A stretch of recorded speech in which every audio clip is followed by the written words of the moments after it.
저희도 영광의 박수를 주님께 올려드리겠습니다. 감사합니다. 은혜의 찬양 정말 감사합니다.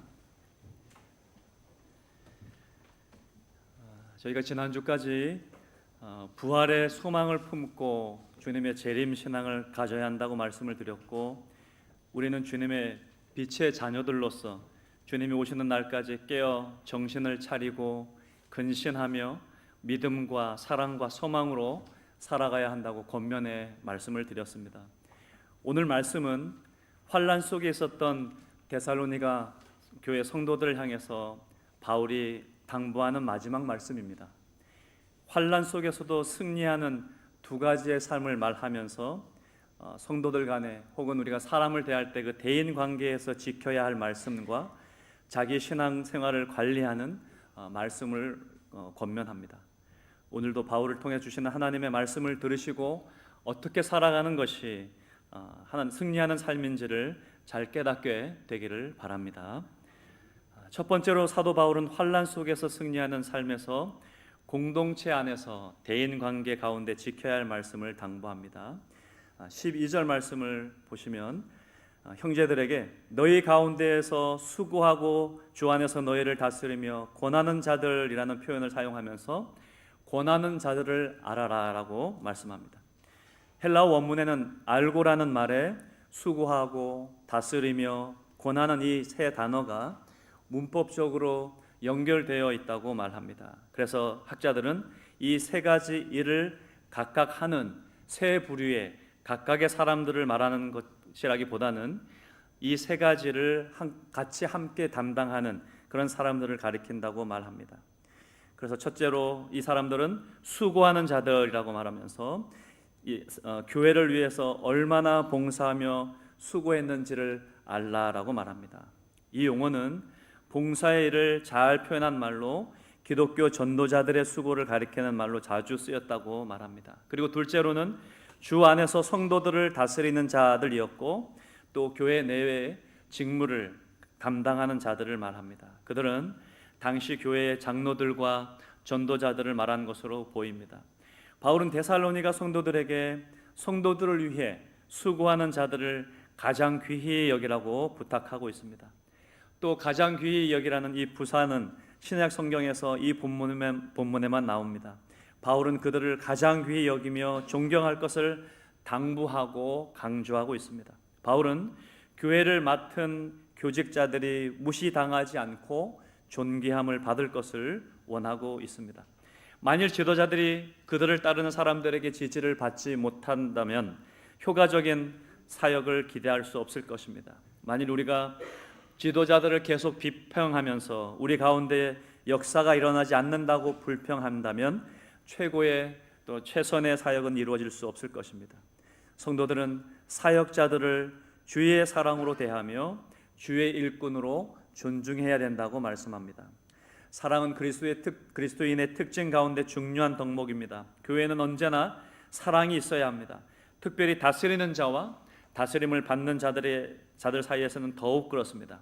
바울은 사랑할 것을 강조하면서 그리스도의 사랑으로 서로 사랑할 것을 말합니다. 이것이 교회의 가장 큰 유익이 되기 때문입니다. 예나 지금이나 교회 안에는 사역자들이 있습니다. 담임 목사, 장로, 안수 집사, 권사, 부목사, 또 전도사, 간사, 이런 분들이 모두 성도들을 위해 수고하는 사람들입니다. 성도들이 이들에 대해서 취해야 할 태도는 사랑 안에서 귀하게 여기는 일입니다. 성도들은 사역자들의 수고를 통해서 영적인 삶의 유익을 누리게 됩니다. 그런데 이 사역자들도 성도들의 영적 유익을 잘 살피는 데에는 성도들의 관심과 또 격려가 필요합니다. 그래서 성도들은 자신들을 위해 수고하는 자들을 귀히 여길 줄 알아야 된다고 말씀하고, 그것이 성도들 편에서 교회를 든든히 세워나가는 기초라고 말씀하고 있습니다. 곧 새로운 담임 목사님이 오게 될 것입니다. 목사님께서도 당부하셨듯이 새로 목사님이 오시면 하나님께서 우리의 교회에 보내주신 분으로 알고 좀 서툴 수도 있고 인간적인 부족함을 느끼게 되더라도 주의 사랑 안에서 귀하게 여기고 존중해야 합니다. 그래야 교회에 유익이 되고 우리 모두에게 유익이 되기 때문입니다.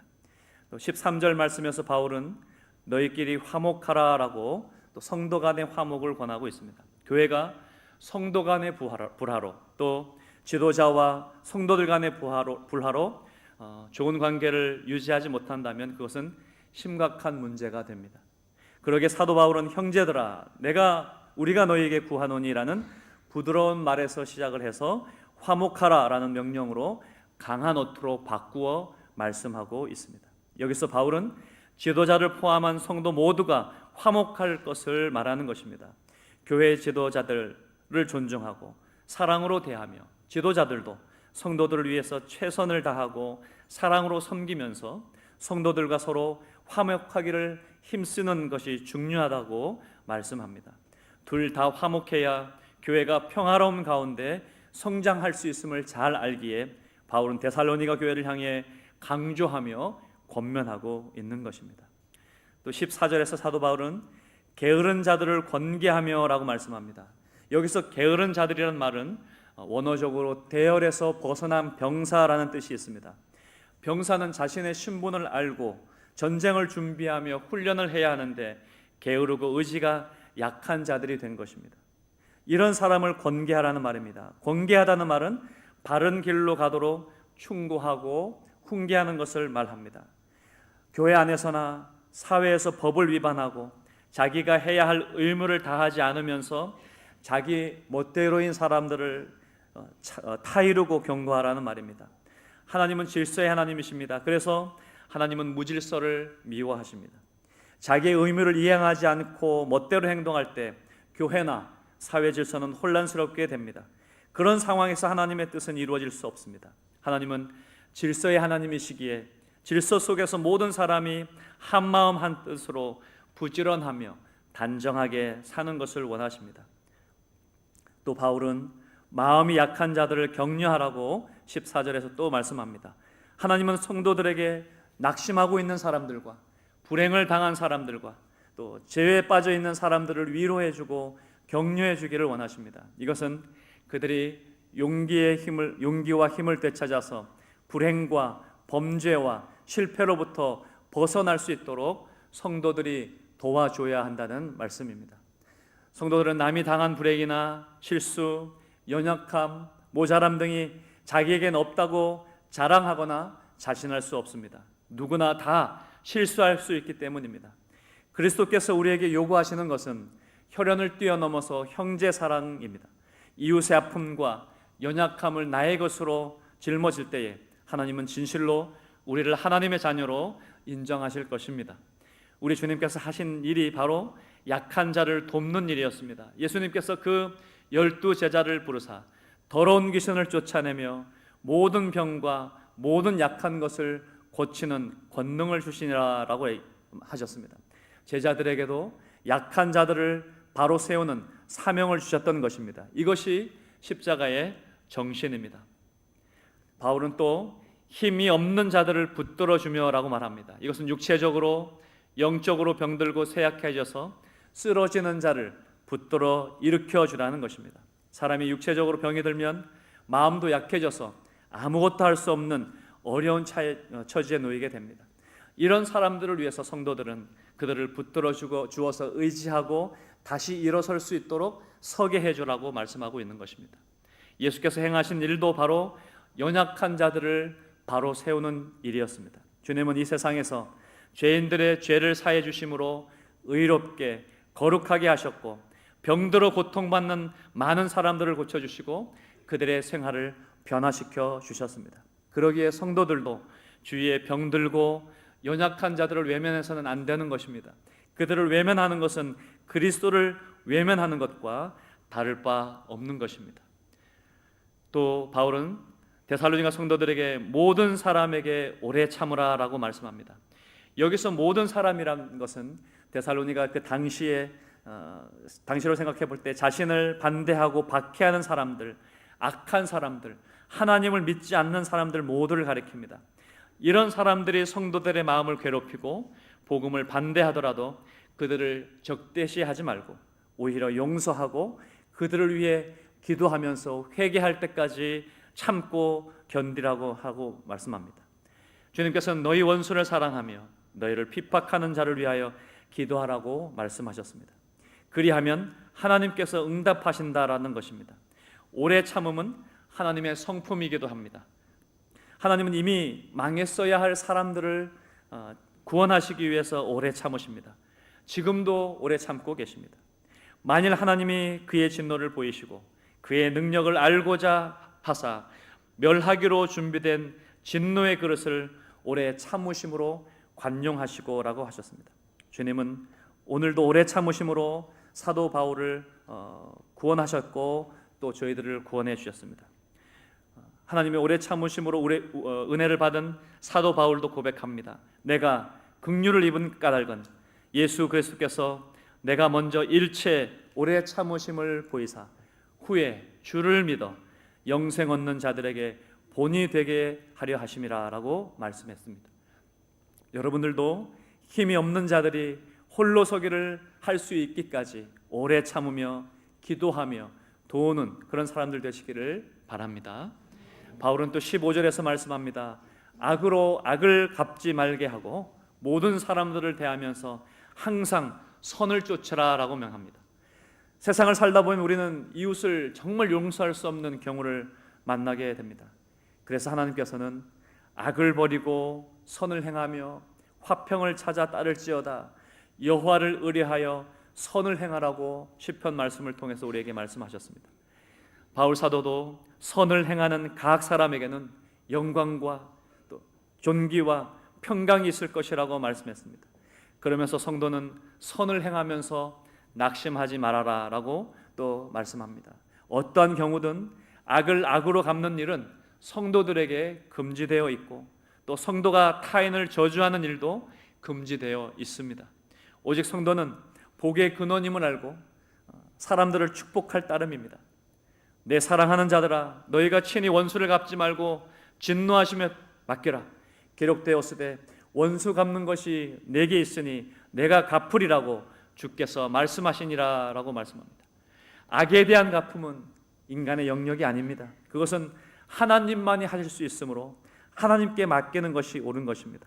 성도들은 악을 악으로 갚을 것이 아니라 개인적으로 대하든지 또 단체로 대하든지 언제나 좋은 마음으로 대하고 선을 행하려고 노력하는 그런 삶을 살아야 하는 것입니다. 상대방이 악을 추구해도 그에게서 선을 찾음으로 승리해야 한다는 말씀입니다. 이것이 성도들이 취할 태도요 또 성도들을 향한 하나님의 뜻이 된다라고 말씀합니다. 사랑하는 성도 여러분, 규모 없이 게으른 자들을 권계하고 마음이 약한 자를 격려하시기를 바랍니다. 그들도 하나님께서 귀히 여기시는 형제입니다. 힘이 없는 자를 붙들고 그들을 대함에 있어 오래 참을 수 있도록 위해서 더 노력할 수 있기를 바랍니다. 힘이 없는 자들을 붙들고 그들을 대함에 있어 오래 참고 마땅히 우리가 보살펴야 할 연약한 존재임을 알기를 바랍니다. 하나님께서 우리를 향해 오래 참으셨음을 기억하시고 더 오래 참을 수 있기를 바랍니다. 그리고 항상 선을 쫓으시길 바랍니다. 선을 행하면서 낙심하지 마시고 인내하면서 성실하게 행하시길 바랍니다. 주께서 여러분들의 수고를 하시고 더 복된 삶으로 인도해 줄 것을 믿습니다. 또 성경의 모든 말씀은 하나님의 말씀으로 어느 것 하나 중요하지 않은 것이 없습니다. 그런데 특별히 또 16절에서 18절까지의 말씀은 유난히 성도들에게 사랑을 받고 또 가장 많이 암송되고 또 설교에서 자주 사용되는 구절입니다. 바울은 환난 속에서 두 번째 승리의 삶의 모습이 말씀을 통해 개인 생활에 있어서 자기 관리를 어떻게 해야 하는지를 권면하며 말씀합니다. 성도의 신앙생활에 있어서 기본적으로 갖춰야 할 것이 무엇인지 교훈하고 있습니다. 먼저 기뻐하라, 또 기도하며 또 감사하라고 합니다. 이 관건의 말은 모든 상황에 있어서 바울의 특징이기도 합니다. 오늘 말씀에 항상 쉬지 말고 범사에 이런 말씀을 사용합니다. 이 모든 것은 거의 비슷한 뜻으로 쓸 수 있는 단어들입니다. 먼저 사도 바울은 항상 기뻐하라고 말씀합니다. 16절 말씀에 여호와를 기뻐하라고 하십니다. 특별히 성도는 하나님의 자녀된 것, 또 하늘나라에 자신의 이름이 기록된 것을 기뻐해야 합니다. 그래서 주님께서는 귀신들이 너에게 항복하는 것으로 기뻐하지 말고 너희 이름이 하늘에 기록된 것으로 기뻐하라고 하셨습니다. 옥중에서 바울은 빌립보 성도들에게 주 안에서 항상 기뻐하라, 내가 다시 말하노니 기뻐하라 라고 했습니다. 바울은 이 편지를 쓰면서 성도들을 향하여 항상 기뻐하라고 말할 때는 교회마다 핍박과 또 시련이 있었고 바울 자신도 옥중에 갇혀 고난 중에 있었습니다. 그러기에 바울이 항상 기뻐하라고 한 말은 안정적이고 만족스러운 상황에서 나온 기쁨이 아니고 주 안에서 가지는, 성령 안에서 누리게 되는 그 기쁨을 말하는 것입니다. 하나님의 나라는 먹는 것과 마시는 것이 아니요 오직 성령 안에서 의와 평강과 희락이라는 말씀대로 오히려 환난 중에 기뻐하고 모든 상황을 초월하여 가질 수 있는 그런 기쁨입니다. 그러므로 이 기쁨은 나의 기분, 나의 감정에 좌우되는 것이 아닙니다. 모든 환난 가운데서 나올 수 있는 그런 기쁨입니다. 이런 구원의 기쁨은 어떤 상황이나 환경에서도 항상 가질 수 있는 것입니다. 하나님의 구원을 체험하고 또 성령께서 내 안에 계심을 경험하면서 사는 성도들의 생활은 그러기에 항상 기뻐할 수밖에 없는 것입니다. 만약에 구원을 받았다고 하면서도 성도 여러분들의 전반적인 생활에 기쁨이 없다면 자신의 신앙을 한번 돌아봐야 하는 것입니다. 세상의 영향을 너무 많이 받고 있는 그런 상황은 아닌지 환난 중에 돌아보길 바랍니다. 성도들의 생활은 기쁨의 생활이 기본입니다. 그러나 내가 하고 싶다고 저절로 되어지는 것이 아니라 우리가 주 안에 거하고 주님과의 관계가 친밀할 때에 항상 기뻐할 수 있는 것입니다. 또 17절 말씀에 또 바울은 데살로니가 성도들에게 쉬지 말고 기도하라 라고 말씀합니다. 바울의 이 같은 당부는 우리 주님께서 시험에 들지 않게 깨어 기도하라는 이 말씀과 상통합니다. 주님께서는 이 땅에 계시는 중에도 기도하는 것을 쉬지 않으셨습니다. 그러니 성도의 신앙생활의 기본 중에 하나는 쉬지 말고 기도하는 것입니다. 환난 중에서도 항상 기뻐할 수 있는 방법은 쉬지 않고 기도하는 것입니다. 여기서 쉬지 말고 기도하라는 말은 매일 밤낮 없이 기도만 하라라는 뜻이 아닙니다. 모든 세속적인 일을 다 제쳐두고 수도원이나 기도원에 들어가서 일생을 지내는 사람들처럼 계속 기도만 하라는 것이 아닙니다. 이 사람들도 계속 기도만 할 수는 없습니다. 독서도 하고 노동도 하고 명상도 합니다. 식사도 하고 잠도 자며 운동도 합니다. 하물며 사회 속에 사는 성도들이 쉬지 않고 기도한다는 것은 더욱 어렵습니다. 그러면 쉬지 않고 기도하는 자세는 어떤 것입니까? 그것은 언제나 기도하는 마음으로 호흡하듯 하나님 앞에 항상 살면서 주님과 교제하라는 것입니다.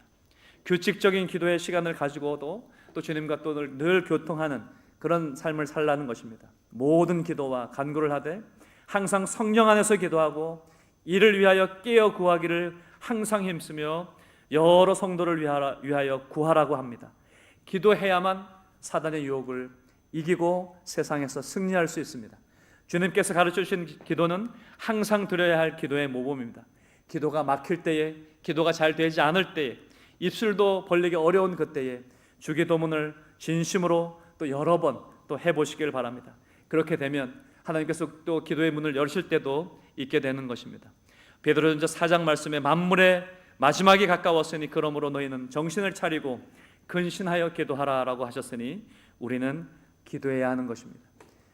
그런데 그게 그렇게 쉬운 일이 아님을 우리는 알게 됩니다. 주님께서 함께 해주시고 힘주셔야 가능함을 알고 하나님 우리와 함께 해주십시오. 기도하면서 더 기도해야 되는 것입니다. 또 18절 말씀에 범사에 감사하라고 말씀합니다. 항상 기뻐하고 쉬지 말고 기도하는 그 결과는 범사에 감사하는 것입니다. 범사란 모든 상황을 말합니다. 감사할 수 있는데 범사에 감사하기는 쉽지 않습니다. 당시 데살로니가 교회는 핍박과 환난에 직면해 있었습니다. 그런데 그들에게 감사하는데 항상 모든 것 또 쉬지 말고 범사에 감사하라고 권면하고 있습니다. 우리 인생에는 좋은 일도 있지만 나쁜 일도 있습니다. 세상에 밤과 낮이 있고 맑은 날씨와 흐린 날씨가 있듯이 우리 생활 역시 안정되고 사업에도 성공하고 또 발전하고 번성하는 때도 있지만 실패와 시련을 겪을 때도 있습니다. 그러나 그럼에도 불구하고 범사에 감사라는 것이 오늘 말씀의 가르침입니다. 이것이 그리스도 예수 안에서 우리를 향하신 하나님의 뜻이라고 말씀합니다. 온 우주 만물은 하나님의 소유, 또 우리의 모든 것은 하나님이 주실 것이라는 것을 믿고 간구해야 되는, 감사해야 하는 것입니다. 우리는 하나님의 섭리에 만족해야 합니다. 하나님이 우리에게 궁극적으로 모든 것을 유익하게 하실 것임을 확신하고 감사하는 것입니다.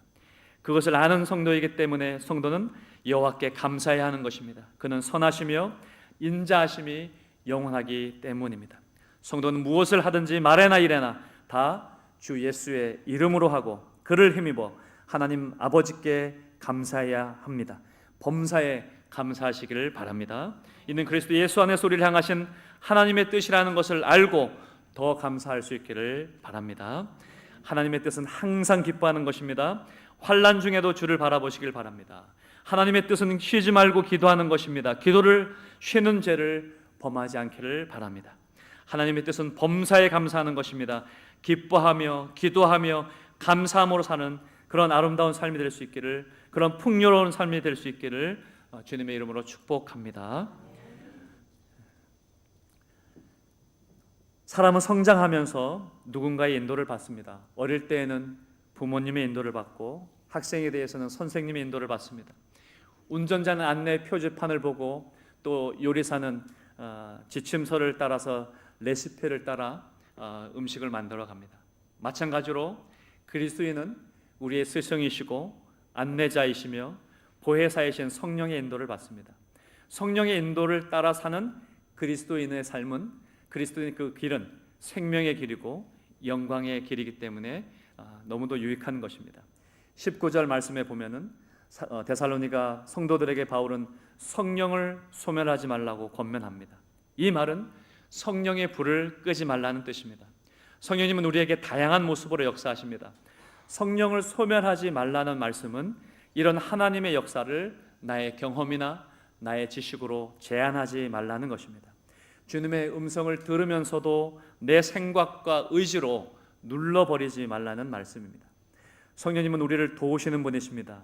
우리의 힘으로 살 수 없는 힘든 시대에 성령님의 도우심이 절대적으로 필요합니다. 그러므로 성령님께서 마음 놓고 역사하시도록 그 불을 끄지 말아야 합니다. 성령님은 삼위 하나님 중 하나님의 한 분이십니다. 따라서 성령님의 역사를 제한하지 말아야 합니다. 소멸하면 우리는 하나님의 능력과 그 은혜를 경험할 수가 없게 됩니다. 성령님은 성도들이 마지막 시대를 경건하게 살아가도록 순간순간 감동하게 하십니다. 기도하도록 감당하실 때에 이를 무시하지 마시길 바랍니다. 성령의 감동을 무시할 때에 실패하게 됩니다. 성령님의 뜻에 순종하면 반드시 승리할 수 있습니다. 여러분들에게 성령님의 역사가 중단되지 않기를 바랍니다. 영원하시고 강력한 우리의 인도자시고 통치자가 되시는 그 성령님의 불이 소멸되지 않는 한 우리는 언제나 위대한 승리자요 하나님의 자녀로 살게 될 수 있음을 믿습니다. 또 20절 말씀에 예언을 멸시하지 말라라고 당부합니다. 예언은 성령의 감동함을 받은 사람이 선포하는 오늘날의 하나님의 메시지입니다. 첫 번째 예언의 말씀은 성경의 말씀입니다. 그러므로 예언은 하나님의 사람들이 하나님의 말씀을 대언하는 것입니다. 성도는 이 예언의 말씀을 멸시하지 말아야 합니다. 예언의 대표적인 것은 설교입니다.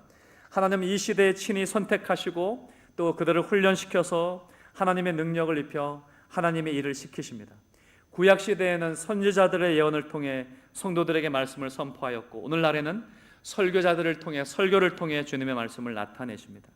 그 예언을 멸시하지 말라는 것입니다. 바울이 데살로니가 성도들에게 이 서신을 남길 당시에도 거짓 예언들이 있었습니다. 거짓 예언자들이 있었습니다. 그래서 사도 바울은 21절 말씀에서 범사에 헤아려 참 예언과 거짓 예언을 분별하여 참 예언을 취하라라고 말씀합니다. 이 시대에도 거짓 예언자들이 여전히 있습니다. 열매를 보면 나무를 안다고 했습니다. 정말 설교자가 성령의 예언자요 또 그의 말씀이 성령의 말씀이라면 그에게 나타나는 모든 삶의 결과들이 당연히 성령님의 열매로 충만하게 될 것입니다. 하나님의 말씀이 선포될 때에 먼저 하나님의 말씀으로 들으시길 바랍니다. 설교는 분명히 설교자의 입을 통해 나오는 하나님의 말씀입니다. 성령의 감동을 받은 설교자의 선포이기에 그렇습니다. 그러나 설교자가 자신의 생각을 말씀으로 포장해서 전하지는 않는지 잘 구별해야 합니다. 설교자도 그것을 조심해야 합니다. 항상 바른 복음의 말씀, 하나님의 말씀을 전할 수 있도록 설교자를 위해서 기도하는 것, 또 대표 기도자들이 그날의 설교자를 위해서 기도하는 것이 그래서 그렇게 중요한 것입니다. 또 21절 22절 말씀에 범사에 헤아려 좋은 것을 취하고 악은 모든 모양이라도 버리라고 했습니다. 여기서 버리라는 말씀은 멀리하다라는 뜻입니다. 악한 것은 곁에 두지도 말고 아예 모든 모양이라도 멀리하라고 말씀하고 있습니다. 그것이 성도들이 사는 길이기 때문에 그렇습니다.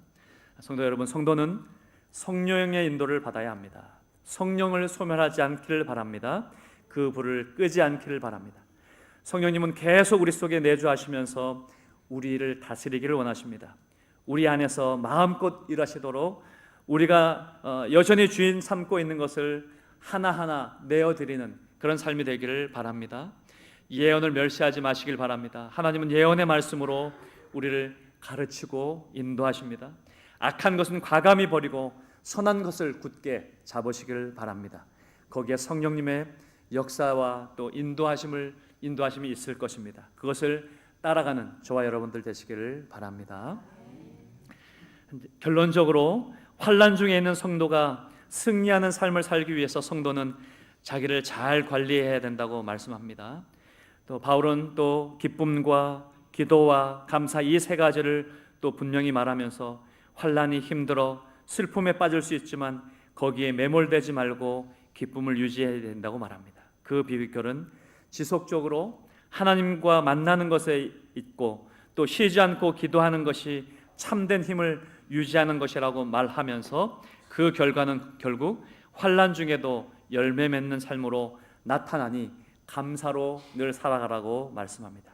데살로니가 교인들이 이미 그런 감사의 열매를 맺어 왔습니다. 바울은 그 비결을 다시 권면하면서 환난을 당하는 모든 성도들에게 필요하다고 강조하며 다시 한번 말씀하고 있습니다. 25절부터 바울은 또 마지막 유언과도 같은 말씀으로 권면합니다. 주님을 맞이하는 그 준비를 차곡차곡 해 나가는 자들에게는 주님의 오심이 갑작스러운 것이 될 수 없고 두려울 것이 없습니다. 그것은 모든 인간관계에 있어서 성실한 것이고 개인적인 생활에 충실하며 더 열심히 살아갑니다. 바울은 데살로니가 성도들에게 보내는 이 첫 번째 편지를 끝맺으면서 또 몇 가지 당부의 말을 합니다. 25절에 형제들아 우리를 위하여 기도하라고 당부하고 거룩한 입맞춤으로 모든 형제에게 문안하라라고 말합니다. 자신의 일행인 디모데와 실라를 위하여 기도해 줄 것을 부탁하면서 데살로니가 성도들에게 또 그 당시의 일상적인 인사법인 입맞춤에 대해서 거룩한이라는 단어를 덧붙이면서 성도들 간에 교제를 하는데 거룩한 교제를 하며 하나님의 거룩한 교회 공동체를 세워 나가라고 당부하고 있습니다. 교회는 지상에 세워진 하나님의 나라이므로 사랑과 거룩함이 필요합니다. 사랑과 거룩함으로 아름다운 교제가 이루어지는 그런 교회에서 살아갈 수 있기를 바라며 말씀하고 있습니다. 목회자와 성도와 장로와 집사와 그리고 성도와 성도 하나하나가 사랑으로 이해하며 포용할 수 있는 그런 거룩한 교회를 이루어 나가는 것이 사도 바울의 뜻이요 하나님의 뜻입니다. 그런 교회를 이루어 나가는 저와 여러분들 되시기를 바랍니다. 현재의 삶이 주님께서 나에게 허락하신 복임을 알고 충실하게 행하고 감사하면서 살다가 주님의 부르심과 재림에 응답하는 저와 여러분들 되시기를 바라면서 데살로니가전서 말씀을 마무리하겠습니다. 기도드리겠습니다.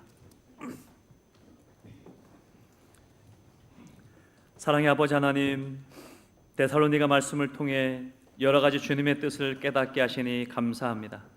많은 말씀 중에 또 한 구절이라도 기억에 남게 해 주시고 그 말씀을 붙잡고 살아갈 수 있도록 도와주십시오. 주 안에서 만나는 성도와 이웃을 사랑으로 더 잘 섬기게 하시고 개인 생활에서도 항상 기뻐하며 쉬지 말고 기도하며 범사에 감사하며 영광 돌리며 살아가는 저희 모두가 되도록 도와주시옵소서. 거룩한 교회 공동체를 이루어가며 기쁨으로 살아가게 하시고 주님께도 기쁨이 되는 아름다운 교회가 되도록 우리 교회를 인도해 주십시오. 우리의 생명이 되시는 예수 그리스도의 이름으로 기도드립니다. 아멘.